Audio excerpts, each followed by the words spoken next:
This podcast is a member of the New York City Podcast Network at nycpodcastnetwork.com. Visit us to listen to over 250 amazing podcasts just like this one.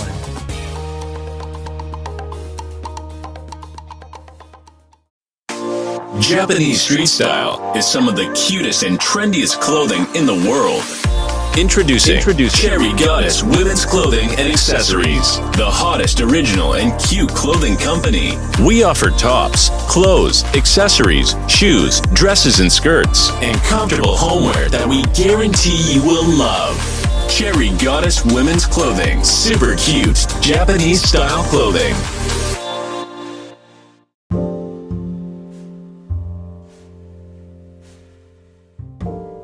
This is Black Wall Street Chronicles, and we're back at it again. So, I'm sorry I've been away from a while. Dealing with the COVID-19 epidemic, it's hard for me to put out podcasts, but what I'm going to do is I'm going to start putting out podcast episodes twice a week, starting next week. So, today I'm going to talk about how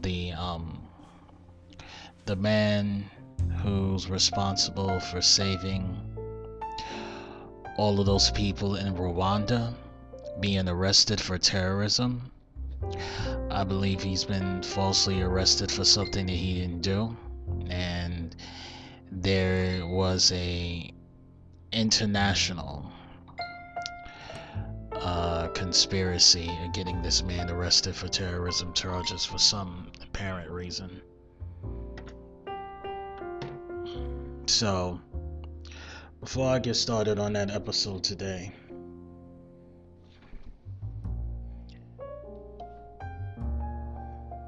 what I'm going to do is I'm going to make some church announcements. My podcast is registered on Amazon.com. As I said the episode before, Amazon.com I can register my podcast as a television show. IMBD, right? I'm thinking about making an animated video of my show where I send my voice to an animator and they can make an animated short of my podcast episodes, and I can place it on YouTube. That should be good, right? I have to find an animator, and I have to find out how much exactly it's going to cost. Something for me to do in the future. Also, there is a new podcasting service called GoodPod. I believe it's free, and it's backed by certain celebrities. And I find out that my podcast is also on GoodPod, so I was able to register my podcast on GoodPod. And now I am going to place my episodes on this new podcast platform, GoodPod. You know, it seems that as a podcaster, you have to outsource to as many podcast spaces as possible. Especially when you hear rumors about what's happening to Joe Budden and how he's not getting paid enough, and how Mr. Joe Rogan, unfortunately, even though he got paid that large amount of sum of money of $100 million, it seems that he has to censor some of his episodes. It is what it is. Can't complain. So, what else? I am on Twitch.com as a gamer. I just, those who understand Twitch, I just reached the affiliate status. So if you're into looking at video game streaming and you wanted to subscribe to my Twitch, you can. It's only $5. I just accidentally turned on my Switch. And I think so. Let me go to my channel so I can give you my exact gamer tag. Yeah, my gamer tag on Twitch is JeffGamer55Ryer. That's JEFFGAMEFF. Oh, sorry. It's Jeff Gamer 55 Ryer, which is JEFFGAMER 55 RYER. That's Jeff in. That is J as in Jazz, E as in Eric, F as in Frederick, F as in Frederick, G as in Gig, A as in Apple, M as in Mary, E as in Eric, R as in Rain, 55, R as in Rain, Y as in Yellow, E as in Eric, and R as in Rain. Okay? So if you basically want to follow me on my Twitch account, you can do so. This podcast is registered on Anchor.com. On Anchor.com, they have a option whether you can donate a monthly income to my podcast. You can donate 99 cents, $4.99 or $9.99 a month.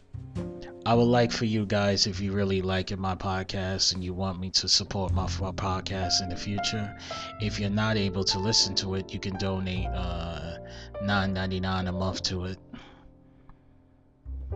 Yeah, this podcast, we basically talk about black issues and issues facing the African American community.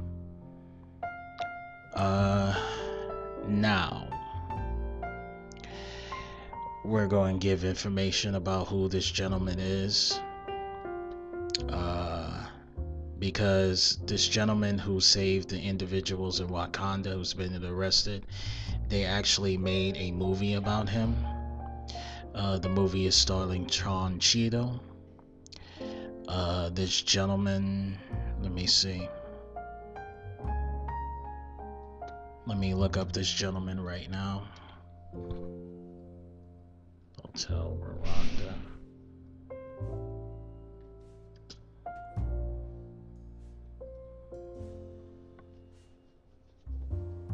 Yeah, here we go. Hotel Rwanda. Paul Rusesabagina. That's his name. Paul Rusesabagina. I'm going to read the article and how he's arrested. And once I read the article, I'm going to tell who Paul Rusesabagina is. I'm going to tell the story of Hotel Rwanda. And I am going to read more articles because this is actually very interesting. Hold on for a second. Hotel Rwanda film hero Paul Rusesabagina arrested. By Stephanie Busari, Sharon Braithwaite, and David McKenzie. This is an article from CNN. It came out Tuesday, September 1st, 2020. I wanted to talk about this for a while, but I haven't gotten able to. Paul Rusesabagina, who saved hundreds of Rwandans during the genocide by sheltering them in a hotel he managed, and saw his story made into a Hollywood film, Hotel Rwanda, has been arrested on terror-related offenses, Rwandan authorities announced. The country's Bureau of Investigation said in a Twitter statement that Rusesabagina was now in custody after being arrested through international cooperation. It did not indicate which country helped them with the arrest. An international warrant was issued for his arrest, and he's currently in police custody in Kigali, Rwanda capital, said the Rwandan Investigation Bureau. Rusesabagina, 66, is accused of being the founder, leader, and sponsor of violent armed extreme terror outfits, the agency said.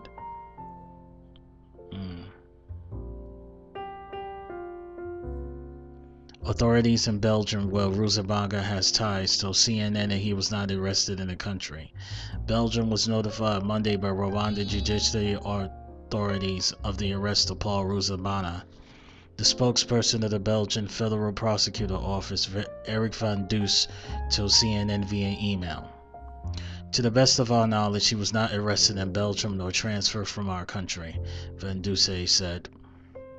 His supporters and Rusesabagina himself have long maintained that he became the target of Paul Kagame's government after sustained criticism of Kagame's government and the conduct of Rwandan Patriot Front in ending in the genocide in 1994. In a phone interview with CNN from the United States, Rusesabagina's son, Treasure Rusesabagina, said that he is in shock of his father's arrest. Treasure Rusesabagina said his mother and sister spoke to his father last Thursday by phone when Paul Rusesabagina was traveling in Dubai. That is the last time we talked to him, and this is the last time we heard from him. Ever since that, it just been silent, he said, adding that he did not know why his daughter was in Dubai. CNN has reached out to authorities in the United Arab Emirates, but is yet to receive a response as of late Monday. Treasure Rusesabagina said the accusations against his father are patently false, as U.S. authorities to intervene. Having thought is a crime in some places, but being your own man is a crime in some places. My father is guilty of having the guts to speak up. This is political, of course it is. These are the games they play, he said, referring to the Kagame-led government in Rwanda.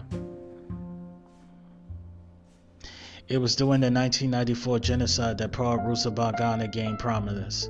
Around 800,000 Tutsis and moderate Hutus were killed in the genocide, which was led by Hutu extremists. At the time, he was a manager at the Miles Colonial Hotel in Kigali, where he managed to hide, shelter, and save hundreds of people in the luxury hotel during the worst of the killing. He was a real-life inspiration for the 2004 Hollywood film Hotel Rwanda, starring Don Cheadle and Sophie Okonedo. Rusesabagina has not lived in Rwanda since 1996, where he survived an assassination attempt. He is the recipient of several human rights awards for his efforts during the genocide, including the U.S. Presidential Medal of Freedom in 2005.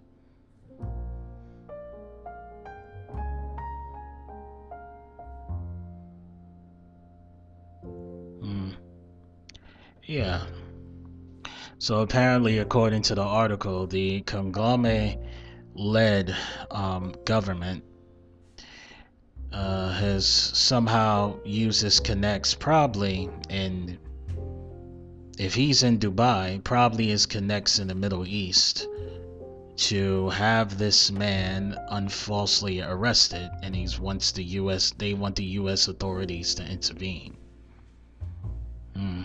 It sounds weird. And the country of Belgium said that they had nothing to do with his arrest, that he was not arrested in their country.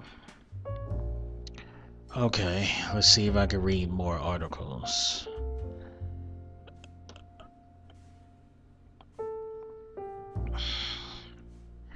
Rwanda hints it tricked Hotel Rwanda dissident into coming home. Tricked them.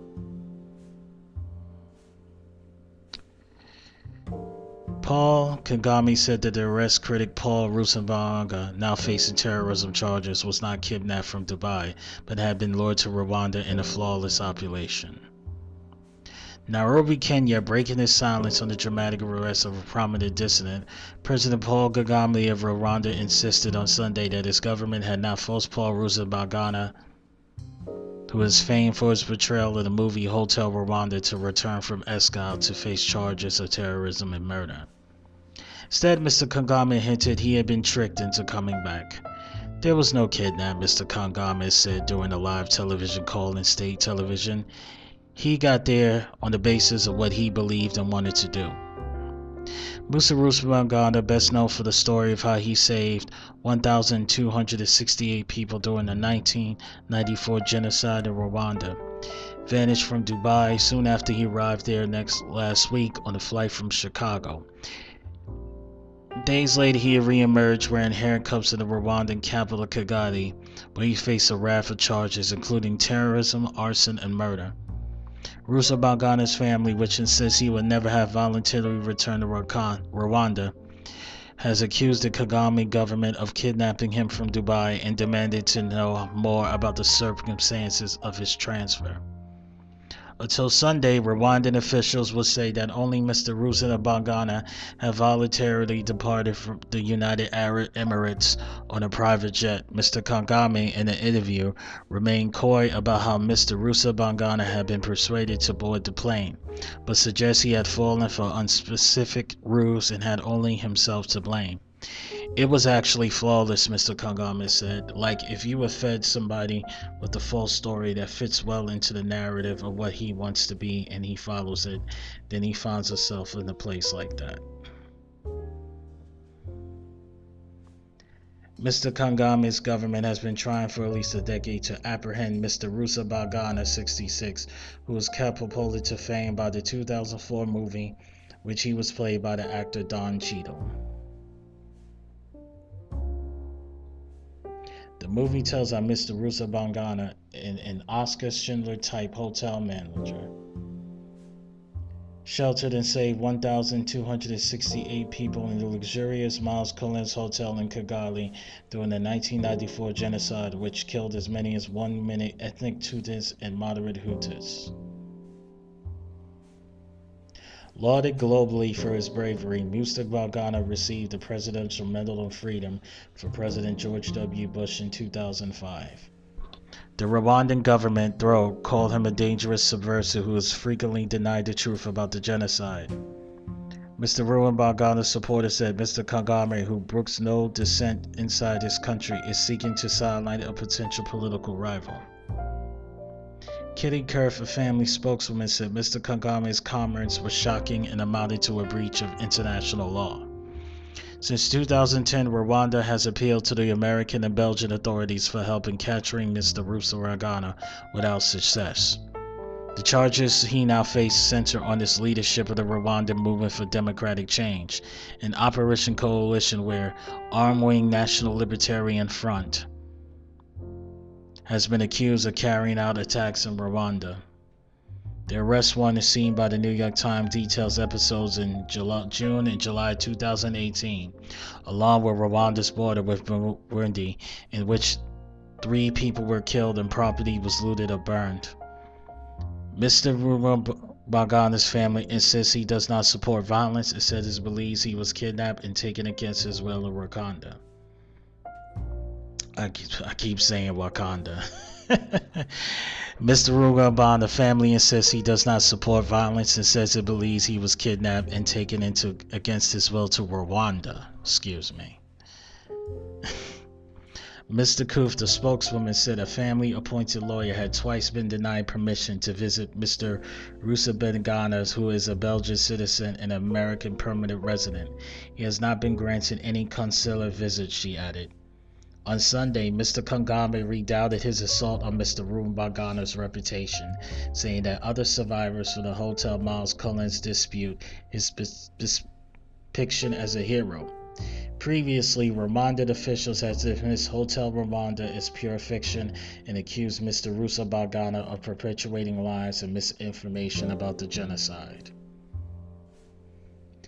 Mr. Kagame also pointed to Mr. Rusesabagina's involvement with the opposition groups, claiming that there were records showing him bragging about committing violence.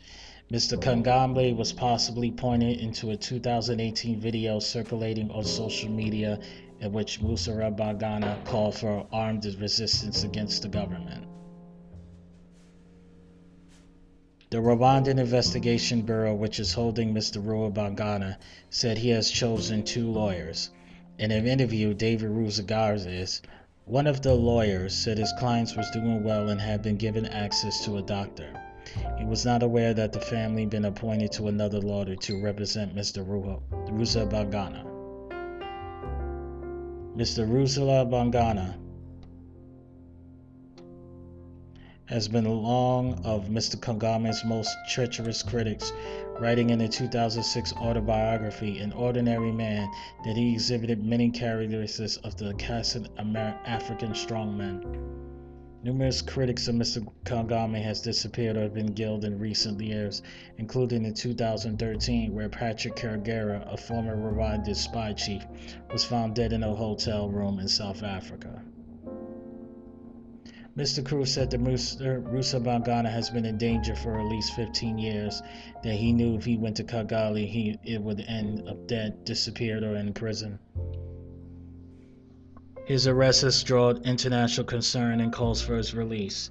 Tibanage, the State Department's top official for Africa, and Senator Tim Kaine of Virginia have called on Rwanda to ensure he receives a fair trial. On Sunday, Mr. Kagame said there was no cause for concern, insisting a trial would be conducted fairly and in the open. We want to also get things right, he added.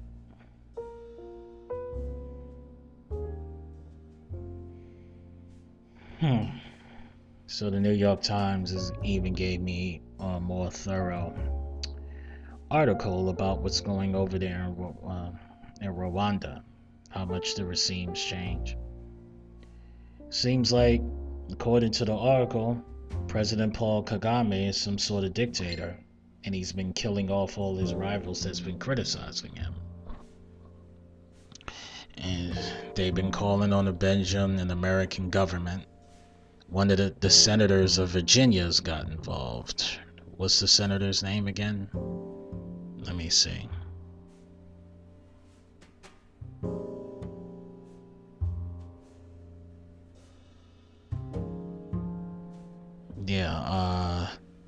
Senator Tim Kaine of Virginia. Tibanage, the State Department's top official for Africa, and Senator Tim Kaine of Virginia have called on Rwanda to ensure he receives a fair trial. Boy. In this article, it says that this President Kagame has had one of his rivals killed in the country of South Africa. So this allegedly this Mr. Kagame, they saying he's moving like a dictator, but who knows? Could be only one side of the story.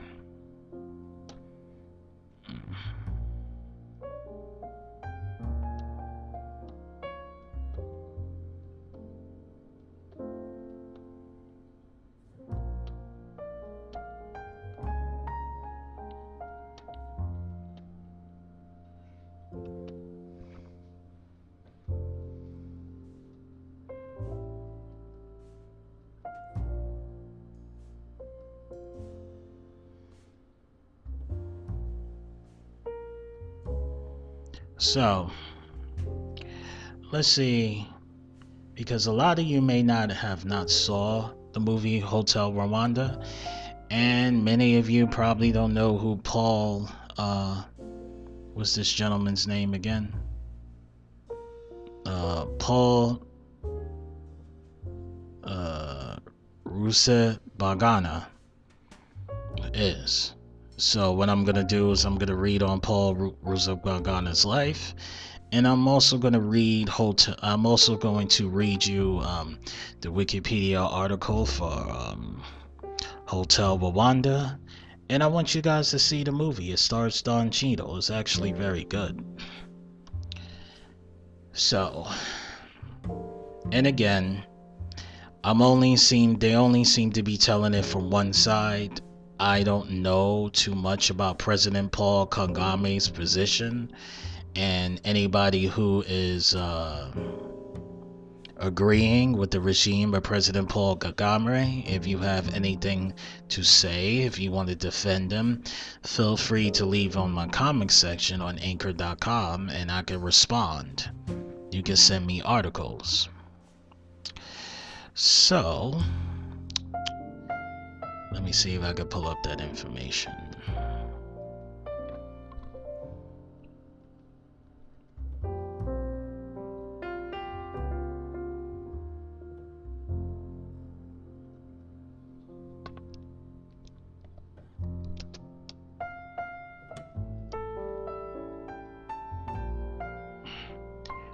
All right. I'm going to read on the movie Hotel Rwanda, where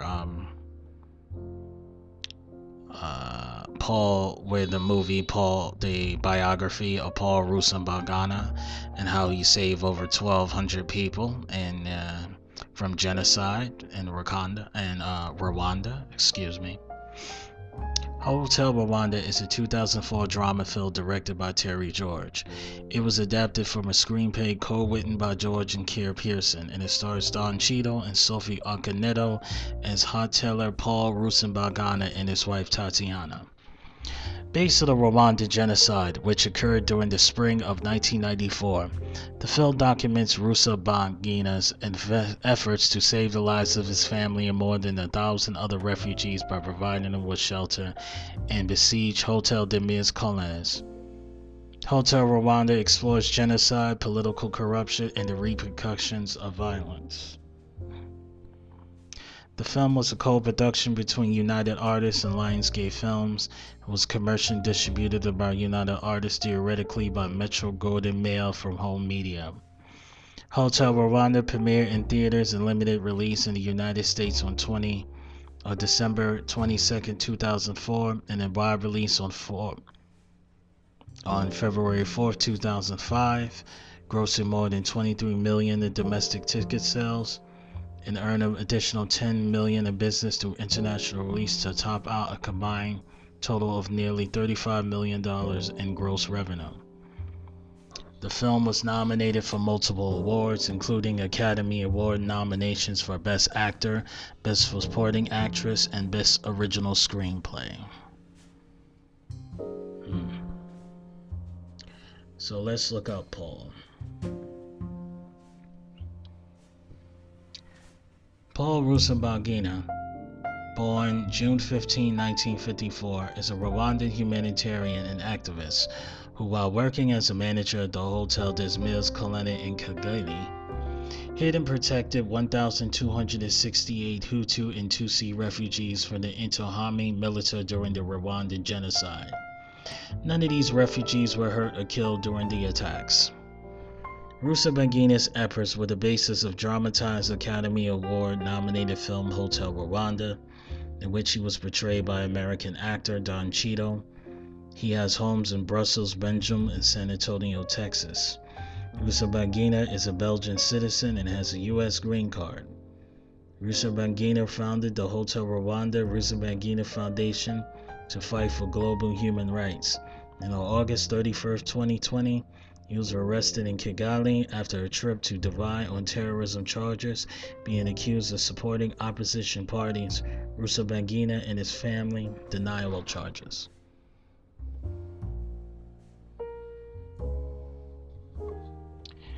Rusesabagina was one of the 9 children born to a Hutu father and a Tutsi mother in Mara, Rwanda. Rusesabagina's parents sent him to school in a town near Gucci ran by the Seventh-day Adventist Church. By age 13, he was fluent in English and French. He married his first wife, Elsta Semblia, on September 8, 1967. By the end of his adolescence, Rusesabagina had decided to become a minister. He and his wife moved to Cameroon, where he studied at seminary.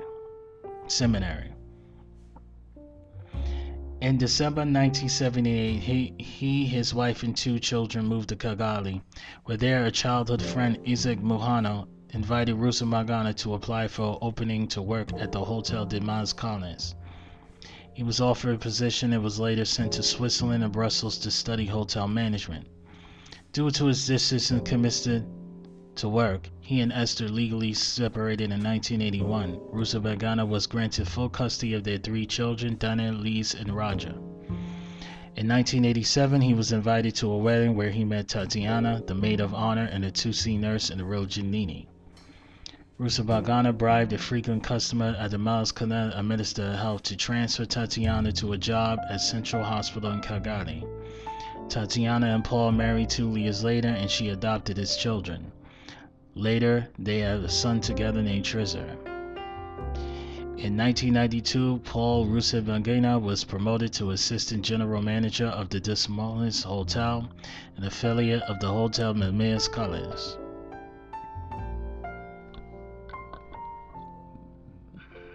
The Rwandan Genocide. In Rwanda, while Paul was receiving educated in Nairobi, Switzerland, and Brussels, The Hutu-dominated government of President Juvenal Habyarimana faced pressure from a Tutsi-led rebel force as they tried to maintain their power. Machetes were ordered and brought to the capital and given to Antamala, where Tutsi was being discriminated against. A rumor brought on by radio station RTLM explained that the Tutsi wanted to kill off the Hutus. On April 6, 1994, President Habyarimana's plane was shot down by surface-to-air missiles as it approached the airport for landing. On the board plane was Habyarimana was the president of Rwanda, Suni Netamana, the Rwandan Army Chief of Staff, and the Colonel Eliti Sogete, the head of presidential security. The wreckage landed in the garden of the presidential palace and everyone on board was killed.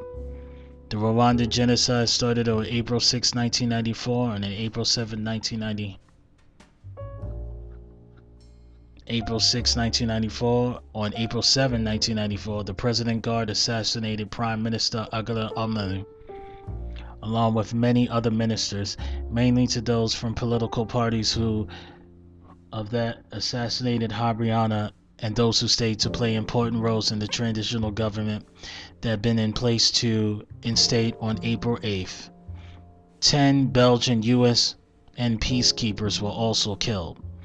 Interahamwe hunted down Tutsi and began killing them in the start of the genocide. Though Rusesabagina was Hutu, his father Hutu and his mother Tutsi, his wife Tatiana was a Tutsi, and his children was considered mixed. Due to this, he was able to escape from the war zone with his family. When the violence broke out, Rusesabagina brought his family to a hotel dismissed colonists for safety. As other managers departed, Rusesabagina phoned the hotel's corporate owners, Sabina, and secured a letter appointing him to the active general manager of the Mao's colonists. When the murderous Hutu militia threatened to enter the Mao's colonists, Rusesabagina assured that his wife and children fled safely in a truck past the militia's roadblocks. The truck set out for Kagere Airport so they could flee to another country. He remained in the hotel to tend to the refugees. Tatiana and children were specifically targeted when they convoyed by radio messages and returned to the hotel after being attacked. Tatiana's family faced extreme tragedy. Her mother, brother, and sister-in-law and 4 nieces and nephews died in the genocide. Her father paid Hutu militia to execute him so that he will not die a more painful death. We knew we would all die, no question. The only question was how. How would they chop us into pieces? With their machetes, they would cut your left hand off. They would disappear and reappear a few hours later, cut off your right hand. Then a little later, they would return for your left leg. They went on till you're dead. They want you to make you suffer as long as possible. There was one alternative. You could pay soldiers so they would just shoot you. That's what Tatiana's father did. An Interahamwe left nearby 1 million dead. Tutsi rebels put the Hutu militia into the Congo in July 1994. Over half of the Tutsis in Rwanda have been murdered. Rusesabagina took orphans from the camp behind Tutsi rebel lines with him to Tanzania to keep him safe and away from Rwanda. By the end of the massacre, 4 of his 8 siblings remained alive. It comments in his autobiography that for a Rwandan family, this is comparatively lucky outcome. Rusesabagina, his wife and children, and the refugees eventually managed to escape to Tanzania, thanks to the Rwandan Patriotic Front. After staying in Rwanda for 2 more years, Rusesabagina applied for asylum in Belgium and moved to Brussels with his wife, children, and 2 adopted nieces in 1996, after receiving credible threats on his life. When they received threats again, they settled in Texas, although they still maintained their Belgian home.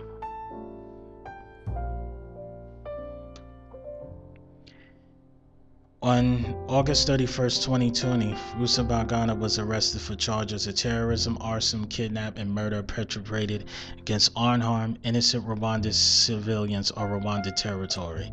According to Twitter post by Rwandan Investigation Bureau, he was arrested in Kigali on an international warrant and the founder, leader, and sponsor of member-armed extremist terror outfits. including the Rwanda Movement for Democratic Change and the Party for Democracy in Rwanda, Kitty Kerf. Spokeswoman for Hotel Rwanda Rusesabagina Foundation said, "We believe he was kidnapped and taken by extraordinary rendition to Rwanda." Rusesabagina's adopted daughter Caroline Kennebelina has claimed that they were accusing him is all made up. There is no evidence to what they are claiming. We know this is a wrongful arrest. Rusesabagina's lawyers and writers in several news outlets has argued that the arrest was motivated by Rusesabagina's outspoken criticism of the Rwandan government, along with other arrests and disappearance of dissidents under the presidency of Paul Kagame. Rusesabagina, a permanent resident of the United Nations, who has not lived in Rwanda since the assassination attempt in 1996, has gone on to a trip in Dubai shortly before being arrested. The authorities have not provided any evidence of the charges against him.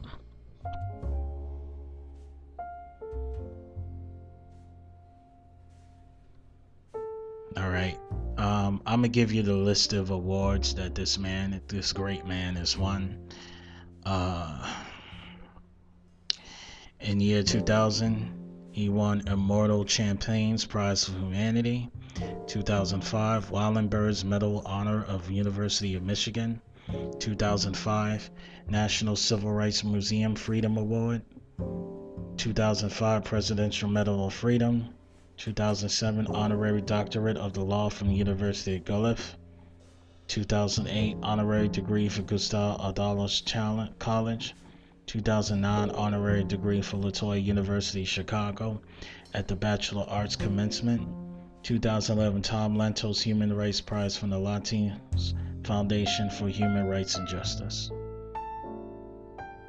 Yeah, this is a great man. Hopefully this man doesn't get killed or they assassinate him. This Rwandan government is very ruthless.